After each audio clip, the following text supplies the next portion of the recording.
Novembro foi um mês e tanto para o mercado financeiro aqui no Brasil, sabe? Recordes, euforia. Mas o que está por trás de toda essa festa? É isso que a gente vai investigar agora. Para começar, vamos direto ao ponto. Olha só esse número. O Ibovespa subiu 32%. É um desempenho, assim, espetacular, quebrando um recorde atrás do outro. Só que um número tão grande assim levanta aquela dúvida, né? A pergunta que todo mundo está se fazendo. Essa alta toda é sustentável? É algo que veio para ficar? Ou a gente está só numa bolha de otimismo? Então, para a gente entender o que está acontecendo por aqui, a gente precisa primeiro dar uma olhadinha para fora. A resposta, em grande parte, começa lá nos Estados Unidos.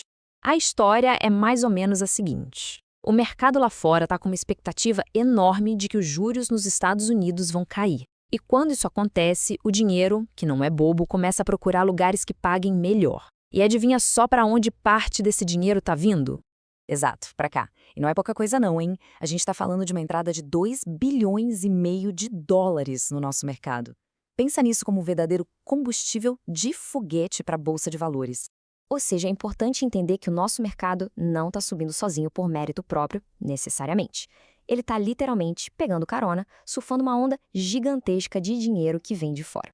Ok, a festa tá boa, o dinheiro tá entrando, mas no meio dessa euforia toda tem umas luzes de alerta piscando no painel, sabe? E parece que tem muita gente preferindo não olhar para elas. Vamos começar com o que a gente pode chamar de termômetro do medo do mercado global. O ouro não para de bater recordes de preço.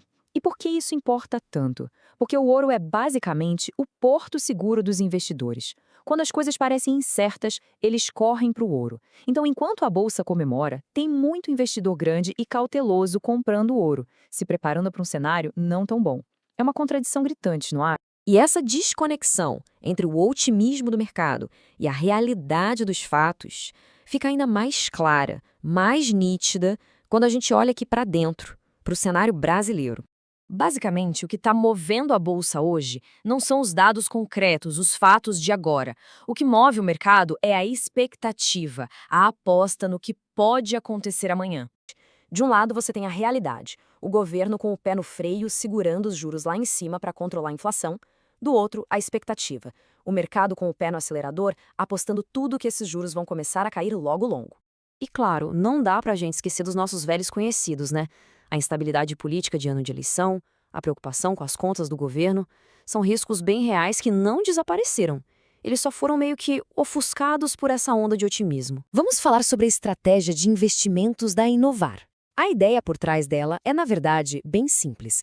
Criar algo que seja sustentável e, claro, resiliente no longo prazo.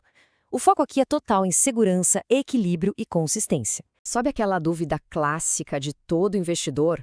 Segurança ou performance? É o grande dilema, né? De um lado, a gente quer proteger o patrimônio, claro.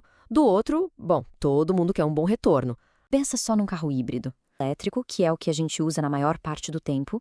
Ele é super eficiente, previsível, garante aquela viagem tranquila, sabe? Sem sustos. Mas aí, quando precisa de mais potência, de uma aceleração mais forte, entra em cena o motor a combustão. E olha só que interessante a proporção. Mais de 85% dos recursos estão alocados nesse tal motor de estabilidade. Tudo isso é super diversificado, o que ajuda a reduzir aqueles solavancos do mercado, sabe? É essa parte que, no fim das contas, garante a suavidade da viagem. Aqui, a gente vê o poder da combinação na prática. Dá uma olhada em novembro. Mesmo sendo uma fatia pequena da carteira, menos de 15% do total, o nosso motor de performance foi responsável por gerar quase um terço de todo o retorno do mês. É a prova de como uma pequena parte, usada de forma estratégica, pode ter um impacto gigantesco. No fim das contas, o resultado consolidado de novembro foi de 1,08%. Agora, se a gente olhar para o resultado do ano todo, o número fica ainda mais impressionante. A estratégia entregou um ganho real de mais de 7%. E o que significa ganho real? É simples. Significa que, mesmo depois de descontar a inflação, o patrimônio dos participantes cresceu de verdade. O poder de compra aumentou. Só para reforçar essa ideia, porque ela é muito importante. O ganho real é a métrica que realmente importa no final do dia. É o rendimento do investimento depois que a gente tira o efeito da inflação. Em outras palavras, é o que mostra o quanto o poder de compra aumentou de verdade ao longo do tempo. Então, no final das contas, a estratégia se resume a isso: proporcionar uma jornada de investimentos de longo prazo, que seja ao mesmo tempo segura, consistente, mas que também seja capaz de entregar uma performance sólida e, mais importante, real. É sobre ter equilíbrio e inteligência para construir o futuro com mais tranquilidade.